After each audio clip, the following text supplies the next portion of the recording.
अस्सलाम वालेकुम।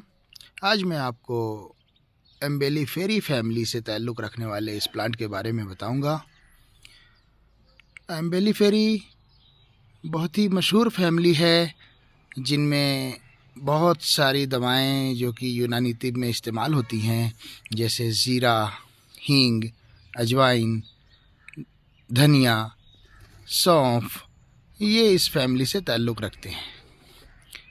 इस फैमिली से ताल्लुक़ रखने वाले प्लांट की ख़ास बात ये होती है कि इनके प्लांट में बहुत ही सिमिलैरिटी होती है।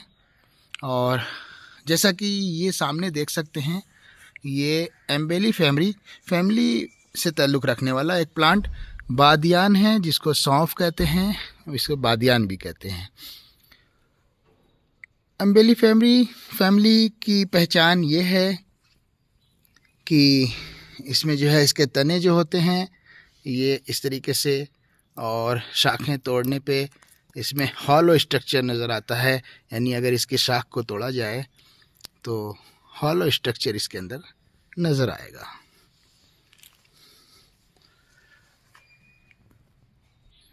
ये प्लांट बादियान है, जिसको सौंफ भी कहते हैं। इसका बॉटनिकल नेम फेनेकुलम वल्गैर। सौंफ ये एम्बेलीफेरी फैमिली से ताल्लुक़ रखती है। इसको एपियेसी फैमिली भी कहते हैं।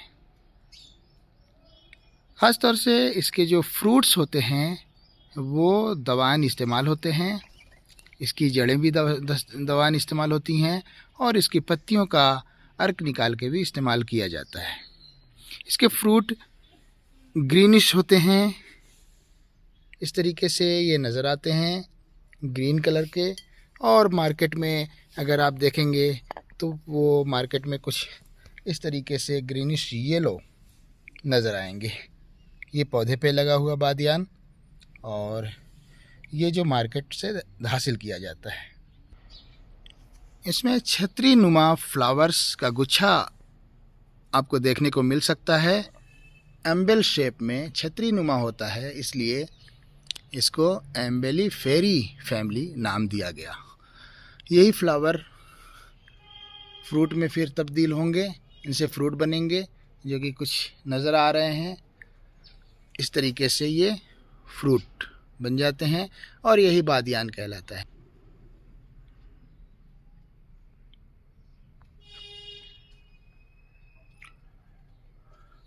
शाखें आप देख सकते हैं,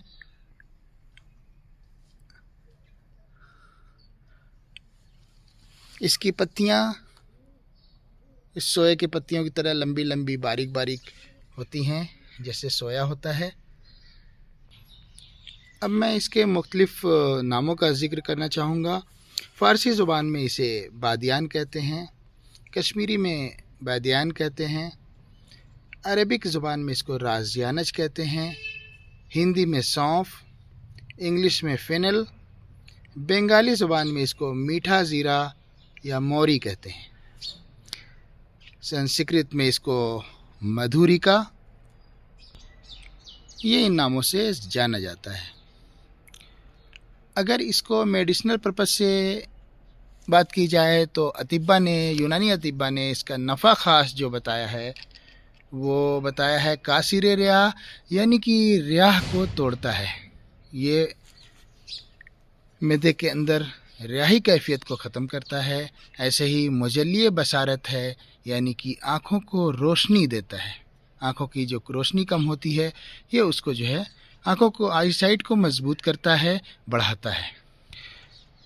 इब्न सीना ने बताया है कि अगर इसको बारीक सफ़ूफ करके सुरमे के तौर पे आँखों में लगाया जाए तो आँख की रोशनी बढ़ती है। मुहल्लिल और मुसक्किन होने की वजह से, यानी एंटी इन्फ्लेमेटरी और एनाल्जेसिक होने की वजह से, ये वर्म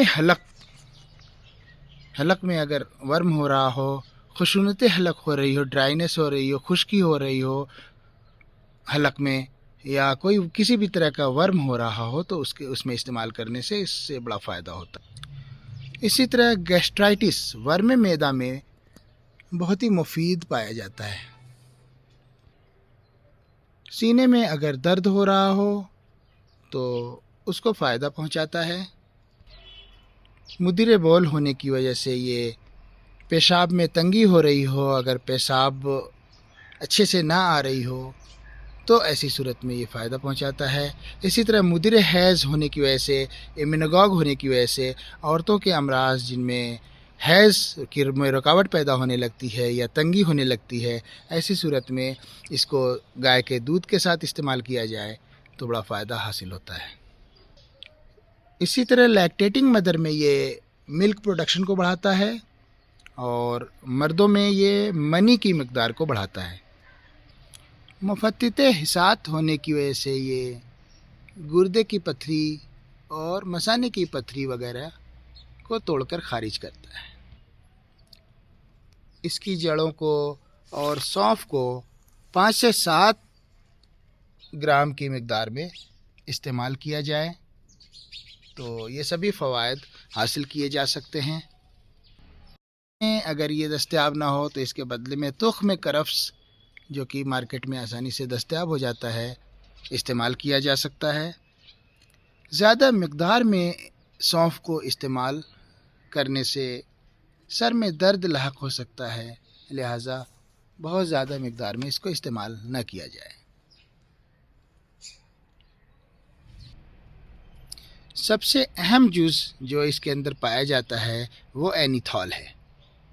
इसके अलावा इसके अंदर विटामिन ए, थायमिन, नियासिन वगैरह विटामिन भी पाए जाते हैं।